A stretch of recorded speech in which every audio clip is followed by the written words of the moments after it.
¿Cómo puede un rey sin futuro, enfermo desde niño, convertirse en el último gran defensor de Jerusalén? Balduino IV tenía todo en contra: una enfermedad incurable, una corte llena de traidores y un enemigo implacable llamado Saladino. Pero contra todo pronóstico, este joven monarca decidió no rendirse. Con el rostro desfigurado por la lepra y el cuerpo consumido por el dolor, lideró batallas, enfrentó complots y salvó un reino entero de caer antes de tiempo. Esta no es solo la historia de un rey medieval, sino de un hombre que convirtió su tragedia en fuerza y su debilidad en símbolo. Hoy te contaremos cómo Balduino IV desafió la historia y ganó el respeto de amigos y enemigos por igual. ¿Cómo reaccionarías si descubrieras que un niño destinado a gobernar un reino estaba condenado por una enfermedad considerada una maldición divina? En las calles empedradas de Jerusalén, en el año 1170, un pequeño príncipe de apenas 9 años jugaba con sus compañeros en los jardines del Palacio Real. Balduino, hijo del rey Amalarico I y Agnes de Courtenay, disfrutaba de una infancia privilegiada entre los muros de la Ciudad Santa, ajena a los conflictos que definían la época de las cruzadas. Sin embargo, el destino ya había trazado para él un camino diferente al de cualquier otro monarca. Durante una de estas sesiones de juego, Guillermo de Tiro, tutor del joven príncipe y cronista de la época, observó algo perturbador. Mientras los niños competían en pequeñas batallas simuladas, Balduino no reaccionaba cuando sus compañeros le golpeaban el brazo derecho. Intrigado, Guillermo realizó una prueba sencilla pero reveladora. Pellizcó con fuerza el brazo del niño. «¿No sientes nada?», preguntó sorprendido. La respuesta del pequeño Balduino cambiaría para siempre el curso del reino de Jerusalén.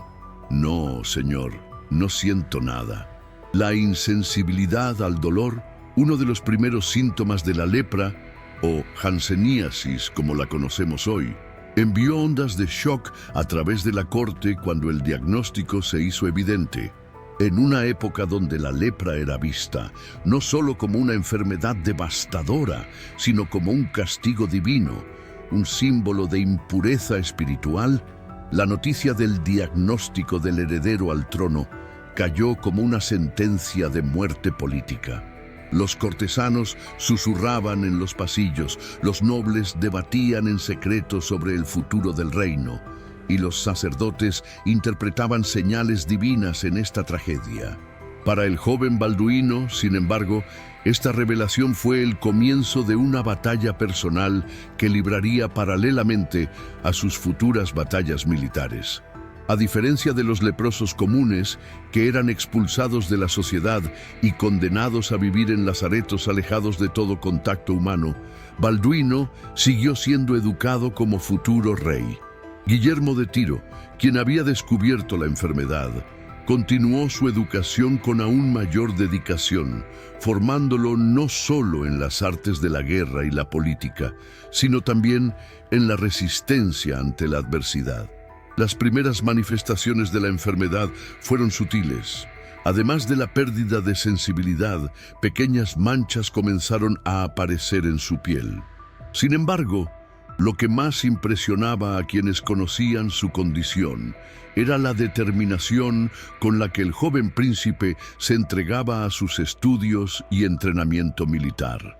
Como escribiría después Guillermo de Tiro, a pesar de su aflicción, demostraba una inteligencia aguda y una memoria notable, superando en comprensión a muchos hombres sanos. La sombra de la lepra que se cernía sobre el joven Balduino no solo definiría su reinado futuro, sino que también forjaría un carácter de hierro en un cuerpo destinado a desmoronarse. ¿Qué tipo de rey podría ser un niño de 13 años marcado por una enfermedad degenerativa? El 15 de julio de 1174, mientras Jerusalén celebraba el 75º aniversario de la Primera Cruzada, un acontecimiento inesperado eclipsó las festividades. la muerte repentina del rey Amalarico I debido a una disentería. El reino que había sido conquistado con tanto esfuerzo por los cruzados necesitaba un nuevo monarca, y todos los ojos se volvieron hacia un adolescente que portaba ya la marca visible de la lepra en su rostro y sus manos, Balduino IV. La ceremonia de coronación en la iglesia del Santo Sepulcro, construida sobre el supuesto lugar de la crucifixión de Cristo, fue una mezcla de solemnidad y tensión palpable. Mientras el patriarca de Jerusalén colocaba la corona sobre la cabeza del joven rey, los nobles del reino intercambiaban miradas de preocupación. Algunos, como Miles de Plancy, chambelán del reino, ya calculaban cómo aprovechar la debilidad física del monarca para aumentar su propio poder. Otros, como Raimundo III de Trípoli, primo del fallecido rey, se preparaban para asumir la regencia con una mezcla de deber y ambición. El inicio del reinado de Balduino estuvo marcado por las intrigas palaciegas.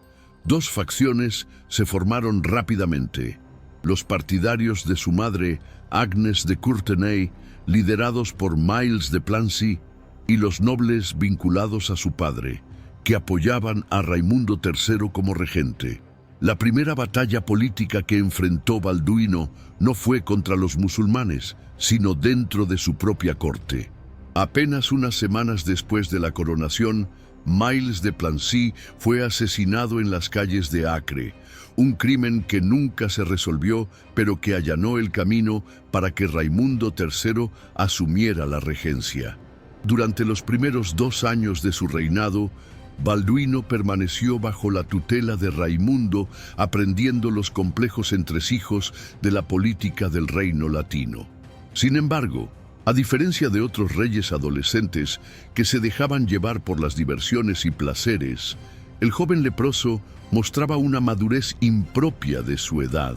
Como escribió Guillermo de Tiro, a pesar de su juventud, prestaba atención a los asuntos de Estado con una seriedad que sorprendía incluso a los más experimentados consejeros. Mientras su cuerpo comenzaba a mostrar los signos de deterioro, su mente se agudizaba en las artes del gobierno. En 1176, con apenas 15 años, Balduino IV tomó una decisión que sorprendió a toda la corte. Asumió el gobierno directo del reino, relegando a Raimundo III al papel de consejero. Esta declaración de independencia no fue un acto de ingratitud adolescente, sino una calculada maniobra política. El joven rey había observado cómo su regente favorecía una política de acercamiento y treguas con Saladino, el emergente líder musulmán que comenzaba a unificar el mundo islámico. Balduino, por el contrario, comprendía que cada día que pasaba su enfermedad avanzaba y con ella disminuía el tiempo que tendría para asegurar la supervivencia del reino cristiano en Tierra Santa. ¿Podría un joven rey con una enfermedad debilitante enfrentarse al más formidable guerrero del mundo islámico? En noviembre de 1177, las torres de vigilancia de Jerusalén avistaron el polvo levantado por un enorme ejército que se aproximaba desde Egipto. Saladino, sultán de Egipto y Siria, avanzaba con más de 26.000 guerreros hacia el corazón del reino latino, aprovechando que muchos caballeros cristianos habían partido en una expedición hacia el norte. En la Ciudad Santa, la noticia del avance musulmán provocó pánico entre la población. Solo disponían de unos 500 caballeros y unos pocos miles de soldados de infantería para defender el reino. Mientras sus consejeros debatían sobre la posibilidad de encerrarse tras las murallas de Jerusalén y esperar un milagro, Balduino IV, entonces con 16 años, tomó una decisión que parecía suicida: salir al encuentro del enemigo. Montado sobre su caballo, con el rostro parcialmente cubierto para ocultar los estragos de la lepra y las manos vendadas para poder sostener las riendas, el joven rey cabalgó hacia el sur con su pequeño ejército. A pesar de que el dolor ya era constante en su vida, Balduino no dejó que esto le impidiera liderar personalmente a sus hombres. «Prefiero morir en batalla que ver la ruina de mi reino, declaró según los cronistas. La confrontación tuvo lugar cerca de Montgisard, donde el ejército cruzado, enormemente superado en número, se encontró con las fuerzas de Saladino. Lo que siguió se convertiría en una de las batallas más sorprendentes de las cruzadas. Utilizando el terreno a su favor y aprovechando una tormenta repentina que dificultó la movilidad de la caballería musulmana, Balduino ordenó una carga frontal contra el centro del ejército enemigo.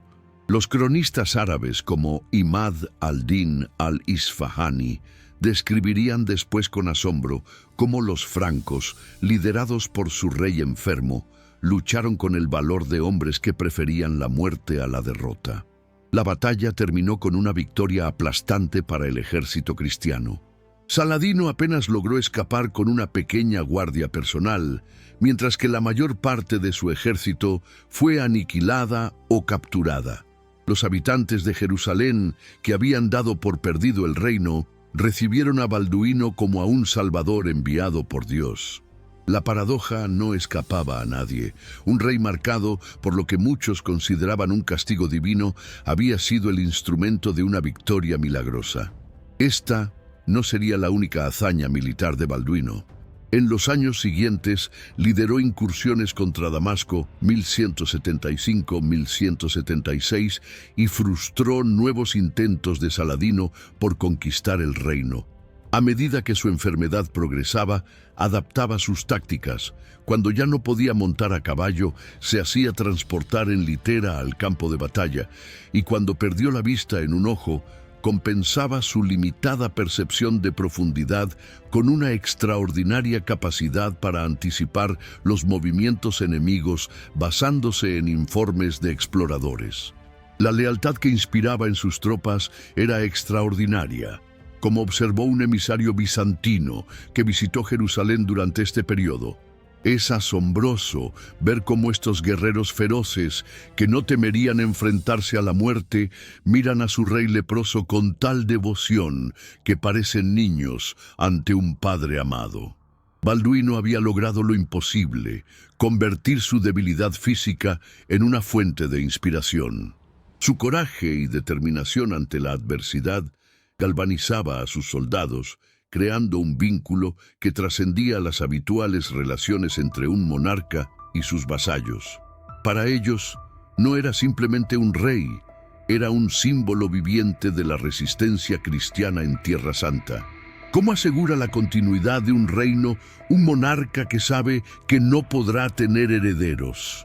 Para Balduino IV, el problema de la sucesión se convirtió en una preocupación constante a medida que la lepra avanzaba inexorablemente.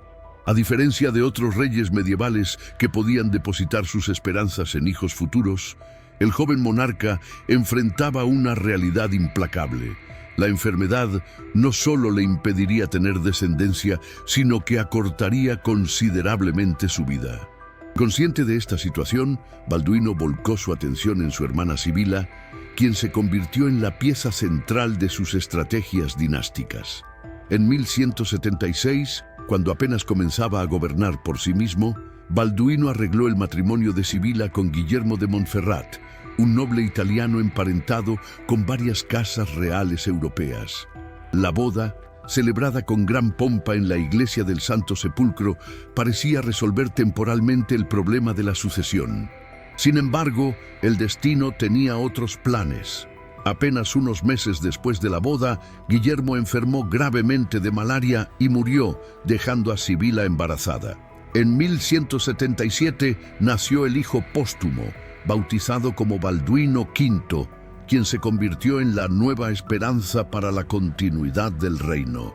La situación se complicó cuando, en 1180, Sibila contrajo un segundo matrimonio con Guido de Lusignan, un apuesto caballero francés recién llegado a Tierra Santa. Este matrimonio, que muchos consideraron precipitado, dividió profundamente a la nobleza del reino. Los cronistas de la época sugieren que Balduino IV no estaba completamente satisfecho con esta unión, pero que cedió ante la insistencia de su hermana y la influencia de su madre, Agnes de Courtenay. Raimundo III de Trípoli, junto con Bohemundo III de Antioquía y otros nobles influyentes, vieron en este matrimonio una amenaza para sus intereses y llegaron a intentar un golpe de Estado en 1180, buscando reemplazar a Balduino con otro regente. El intento de golpe fracasó gracias a la lealtad de la mayoría de los varones hacia Balduino, pero dejó clara la fragilidad política del reino. Las divisiones entre los cristianos son tan peligrosas como las espadas de los sarracenos, escribiría un monje anónimo de la época capturando la esencia del problema. Balduino, consciente de que estas disputas internas debilitaban al reino frente a la creciente amenaza de Saladino, intentó equilibrar las distintas facciones, otorgando cargos importantes tanto a sus aliados como a potenciales rivales.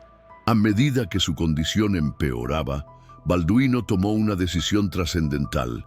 En 1183, cuando ya estaba prácticamente ciego y apenas podía caminar, coronó a su sobrino Balduino V, de apenas 5 años, como correy. Esta coronación, realizada en vida del monarca, era un evento poco común en la época y demostraba la previsión del rey leproso.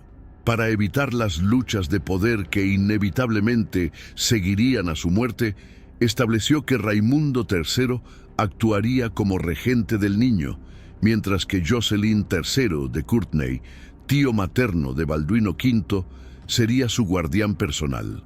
De esta manera, Balduino IV intentaba crear un equilibrio de poder que protegiera tanto a su sobrino como al reino después de su fallecimiento. ¿Qué pensamientos atormentan a un rey que ve desmoronarse su cuerpo mientras lucha por preservar su reino? Los últimos años de Balduino IV fueron un testimonio de resistencia humana frente al dolor implacable.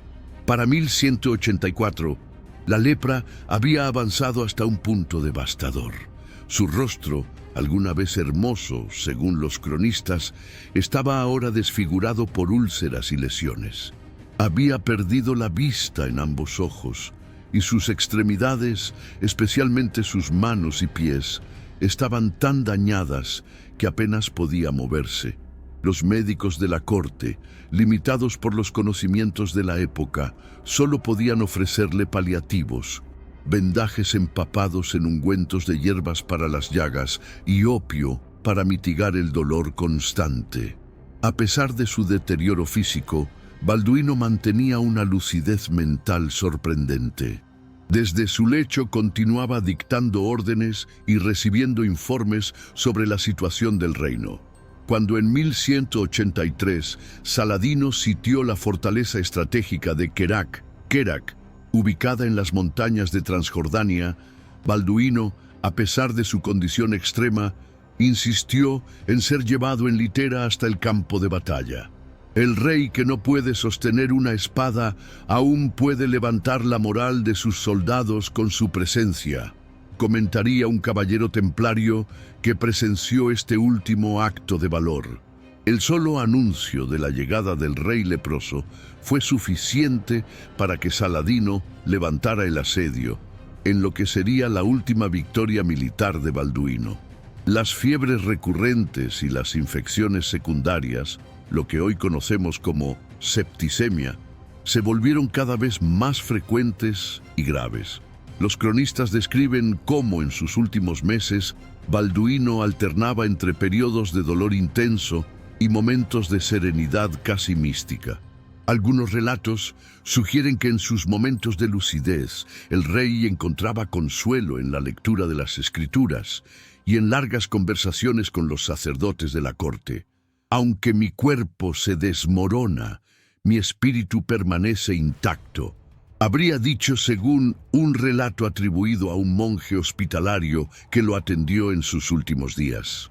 La muerte llegó finalmente en la primavera de 1185. Balduino IV de Jerusalén, el rey leproso, exhaló su último aliento a la edad de 24 años, habiendo gobernado el reino durante 11 años. Su funeral en la iglesia del Santo Sepulcro fue un evento solemne que unió momentáneamente a las facciones enfrentadas del reino.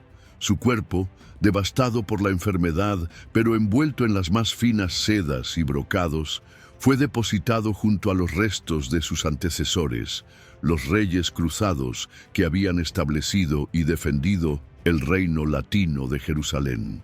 La muerte de Balduino marcó el principio del fin para el reino que había defendido con tanta valentía. Las tensiones que había logrado contener estallaron casi inmediatamente. Su sobrino y sucesor, Balduino V, murió apenas un año después, en 1186, víctima de una enfermedad infantil. Las circunstancias de esta muerte generaron sospechas de envenenamiento, aunque nunca se probaron. Lo que siguió fue exactamente lo que el rey leproso había temido: una lucha de poder que culminó con la coronación de Guido de Lusignan, esposo de Sibila, como rey de Jerusalén. Guido, un líder incompetente según muchos cronistas, llevó al reino a la catástrofe cuando en julio de 1187 sufrió una aplastante derrota en la batalla de los Cuernos de Hattin. Esta derrota permitió a Saladino conquistar Jerusalén apenas 2 meses después, poniendo fin al reino que Balduino había luchado tan valientemente por preservar. ¿Cómo enfrentó Balduino IV una enfermedad que en su época era considerada no solo incurable, sino también una marca de impureza espiritual? La lepra, o hanseníasis como la conocemos hoy, es una enfermedad bacteriana causada por el Mycobacterium leprae, un patógeno descubierto apenas en 1873, casi 7 siglos después de la muerte de Balduino. Sin los conocimientos médicos modernos, ¿qué habría experimentado realmente el joven rey durante su corta pero intensa vida? Los estudios médicos contemporáneos sobre la progresión de la lepra nos permiten reconstruir con bastante precisión el calvario físico de Balduino. La enfermedad comienza con la pérdida de sensibilidad en partes específicas del cuerpo, como ocurrió con el brazo derecho del joven príncipe cuando Guillermo de Tiro descubrió su condición. Esta insensibilidad se debe al ataque de la bacteria a las células de Schwann, que forman la vaina de mielina que protege los nervios periféricos. Sin la sensación de dolor, que actúa como mecanismo protector, las personas con lepra sufren heridas y quemaduras sin darse cuenta, lo que lleva a infecciones secundarias y pérdida de tejido. En el caso de Balduino, la enfermedad siguió un curso agresivo, lo que sugiere que sufría de la forma lepromatosa de la enfermedad, la variante más severa. A medida que la bacteria se multiplicaba en su cuerpo, aparecieron lesiones cutáneas en forma de nódulos y placas, particularmente en la cara, las orejas y las extremidades.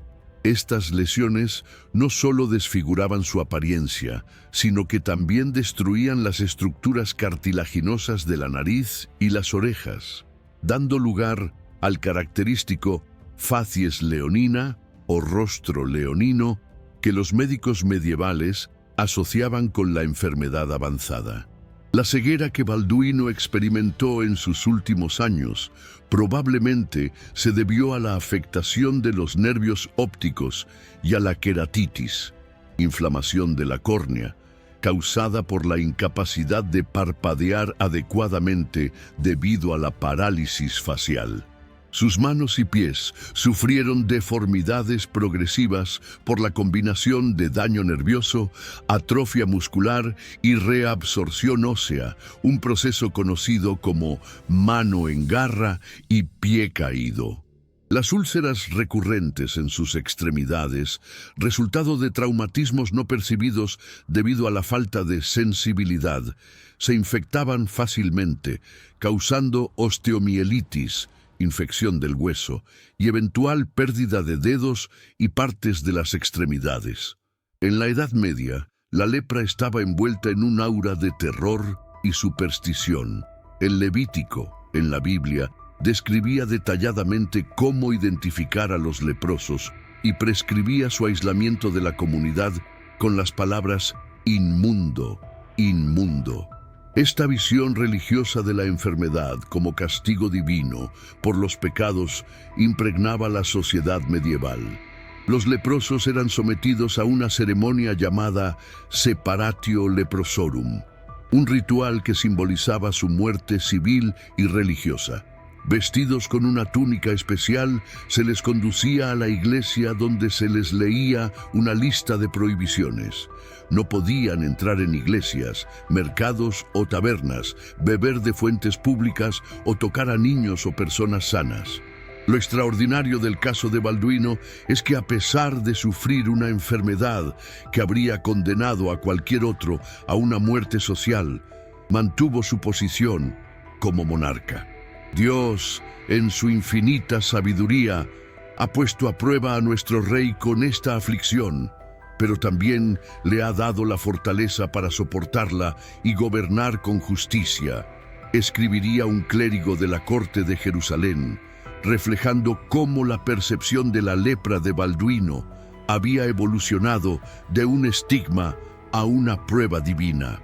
Esta reinterpretación no eliminaba el sufrimiento físico, pero al menos le permitió mantener su dignidad y autoridad real. Los tratamientos disponibles para Balduino eran, en el mejor de los casos, paliativos. Los médicos de la corte, probablemente una mezcla de practicantes formados en las tradiciones occidental, bizantina y árabe, habrían aplicado ungüentos a base de hierbas como aloe, mirra y azafrán para las lesiones cutáneas. Para el dolor, dispondrían de opio, conocido en el Medio Oriente desde tiempos antiguos.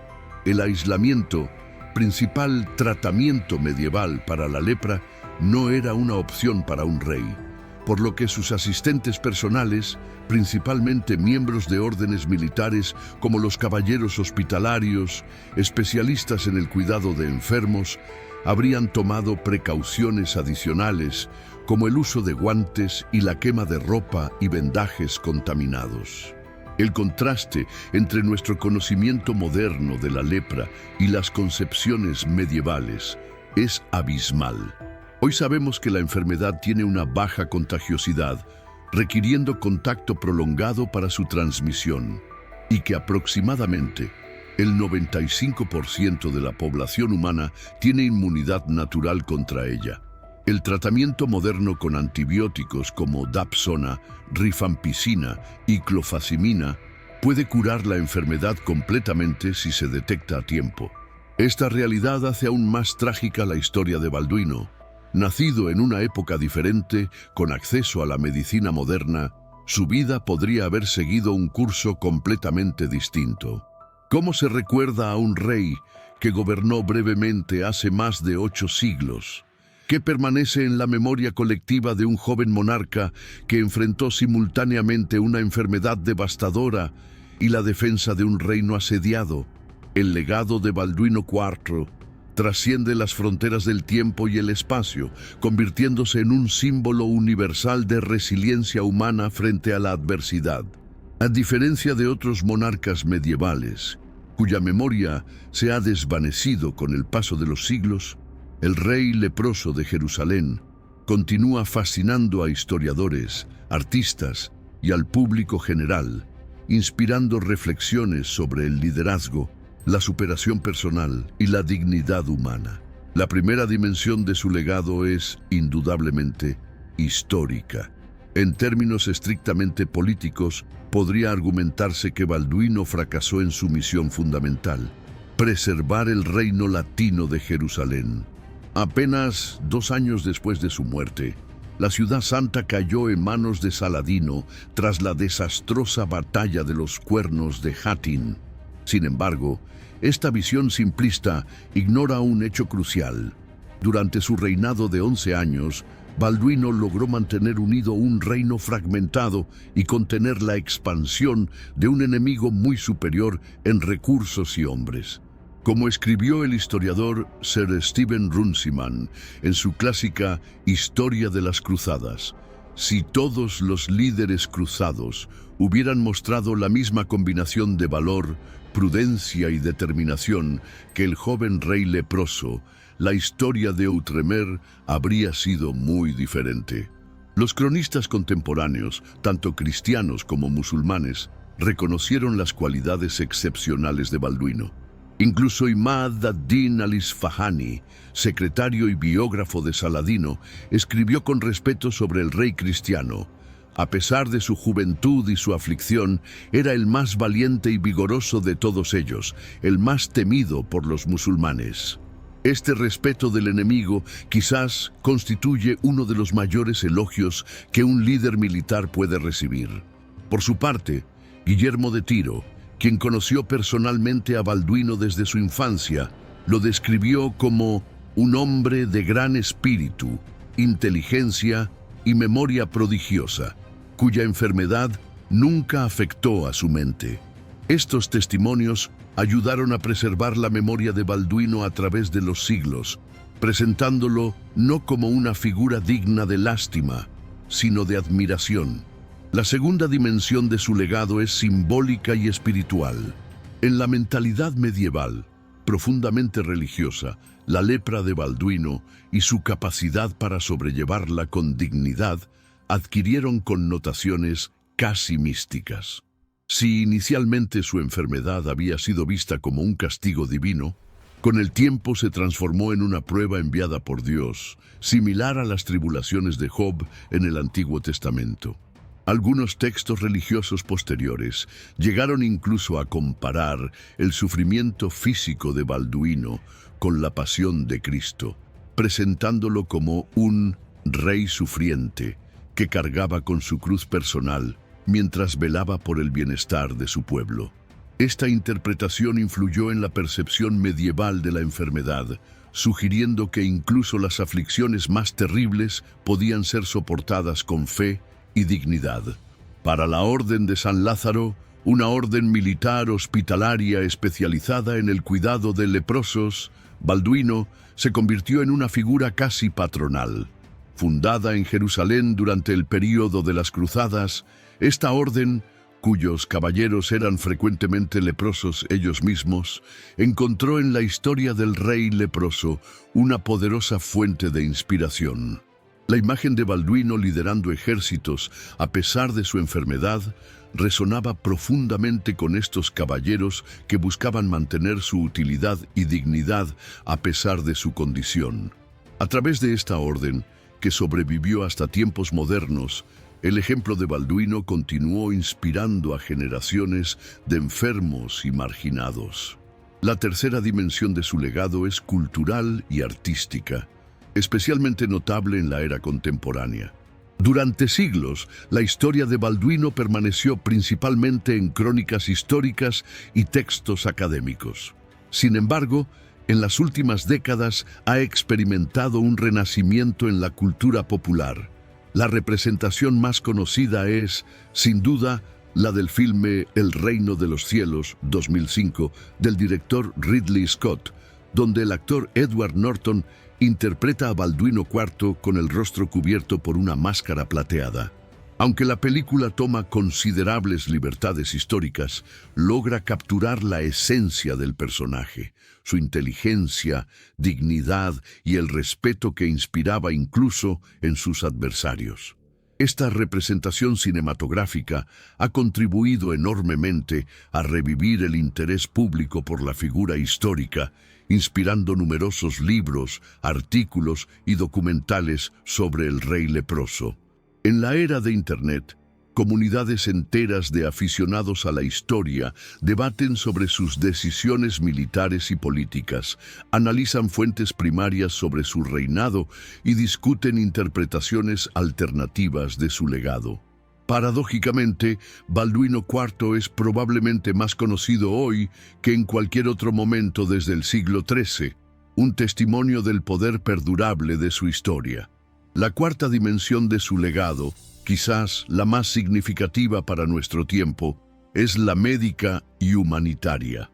La historia de Balduino IV ha contribuido a cambiar percepciones sobre la discapacidad y la enfermedad. En una época donde las personas con enfermedades visibles o discapacidades siguen enfrentando estigmatización, su ejemplo demuestra que las limitaciones físicas no definen el potencial humano. Organizaciones modernas dedicadas al tratamiento y erradicación de la lepra, como la Fundación Raoul Follereau o la Asociación Internacional de la Lepra, ocasionalmente invocan su figura en campañas educativas para combatir el estigma que aún persiste alrededor de la enfermedad.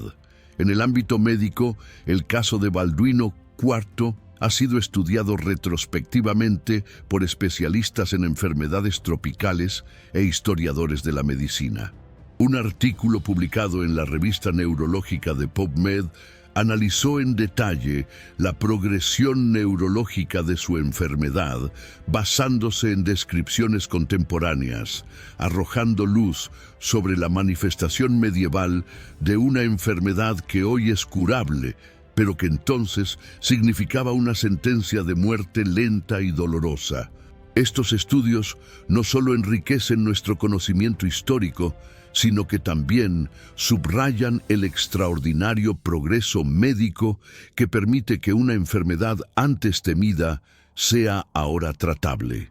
El legado final de Balduino IV, quizás el más personal y profundo, reside en las reflexiones que su historia continúa inspirando sobre la condición humana.